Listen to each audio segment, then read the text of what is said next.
If I was to make the model again, I would do it in all quads first of all, and keep it in quads to the very end. The reason I didn't do it this time was because I didn't think normal maps would turn out too well. The original cel-shaded material I found went into a custom light node. This um, changed the way Unreal lit the character and created a cel-shaded material that way. However, I didn't feel comfortable with that one, and it also didn't work out too well. So at which point I'd already made my character into a low poly. So if I was to make it again, I would keep it in a high poly, so I could make better normal maps and turbo smooth it through a fully quadded mesh. This is my advanced material I made for my character. It's a cel-shaded material. It starts off with a light vector and goes into a dot product, so it becomes a usable value. From there it goes into an if statement, where if it's less than 3, 0.3, it has a value of 0, and if it has a value higher than 0.3, it has a value of 1. The next stage was to get an if statement, so if it was more than 0.75, it became 2, a value of 2, and if it was less, it was 0. At which point, those two were then added together to get the cel shading 3-toned colour.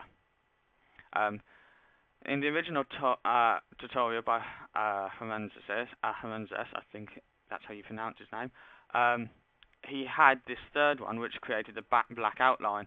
However, this didn't work and was the reason why I used the post-process effect. So from there, I used the cel shading color to go to a multiplier, which this texture masked out by multiplying the outline, so it only affected part of the texture. This was then multiplied into the texture itself, so you could get a texture with both of them on. So you had the 3-tone and the texture, and this was the form of the base material for it. The next section was here to use a crazy spec. In the show, the Transformers had a crazy specular look and sort of went weird. This wasn't a real specular, so I wanted to try and recreate this. To do this, I use a cube map using a reflection vector and a vector transform, multiplied it by 0.12 to make it darker, and then added it together and put it into the diffuse to get the effect. From here, I also had the normals plugged in to create the normals. That was just pretty simple. Finally, we also used this 3-point cel shading node to get a specular. I first of all inverted the mask, so only the white would be affected.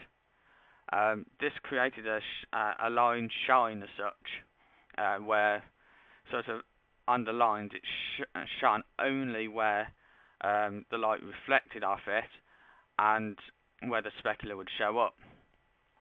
So once it's multiplied, I multiplied it by 2 to get a higher value. Desaturated it because it had colour values in here at this point.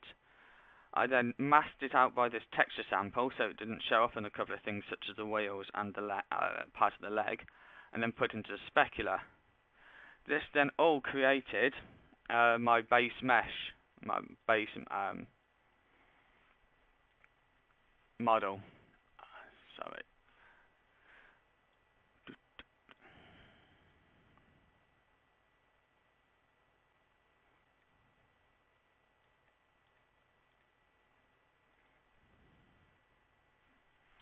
This was my final model.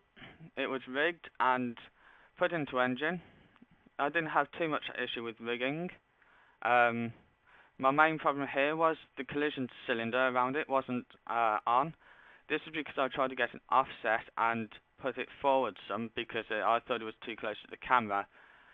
When I re-imported it and offset it in max, it moved back to its rightful location and animated quite nicely.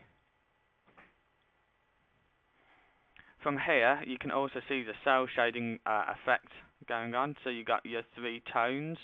You got the dark, the mid-tone, so that's a dark, and the mid-tone, and the light tone.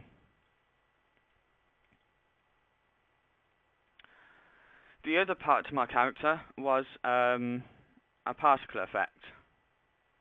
This was in the form of a minicon. In the TV series, they had things called minicons.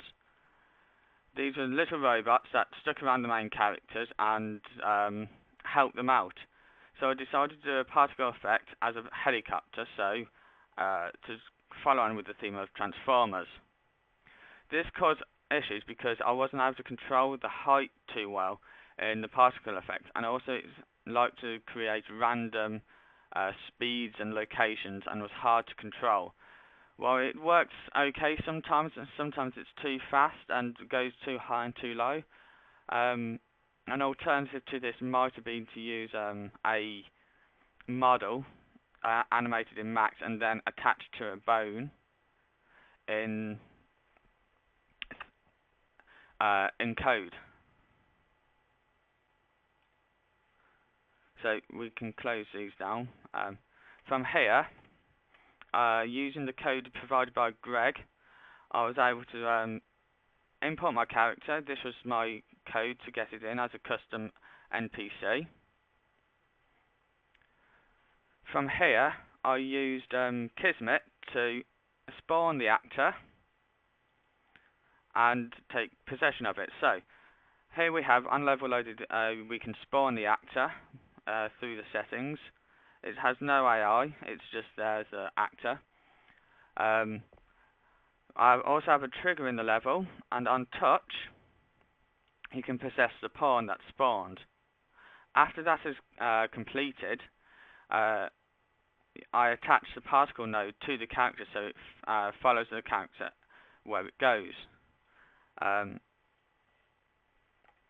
The other thing I added was a dynamic light, which you can see here.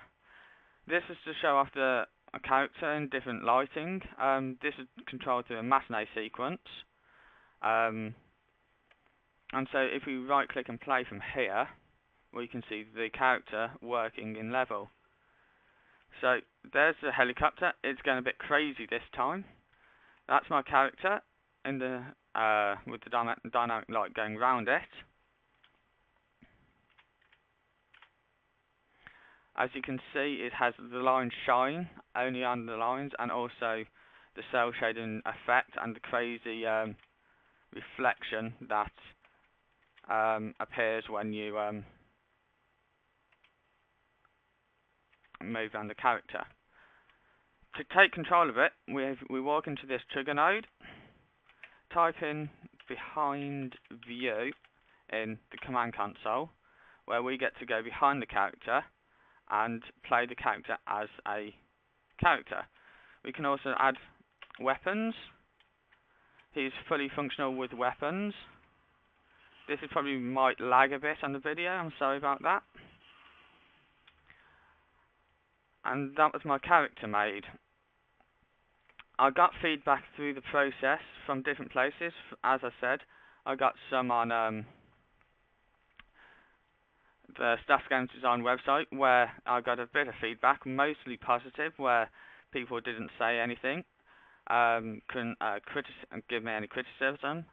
The other main criticism I had, was the fact that the body was had a symmetrical texture on, which I fixed later on, and they said don't show them in the pose where it's clipping. This was hard. I decided to put this because it showed the full range of movement, while the normal epic rigs are fine. The Transformers are big and sort of bulky, and as such the animations didn't work too well for it in the end. In some of them where it started clipping, most of it was fine. The other place I put my content was on Polycount, where I got a few criticisms, um, where mostly were good, but there's one comment saying it looked more like GoBot. This seemed to be a different sort of Transformers series, not based on the Transformers, obviously, and mostly well received.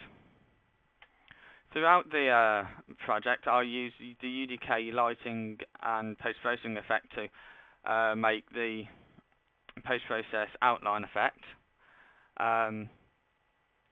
Used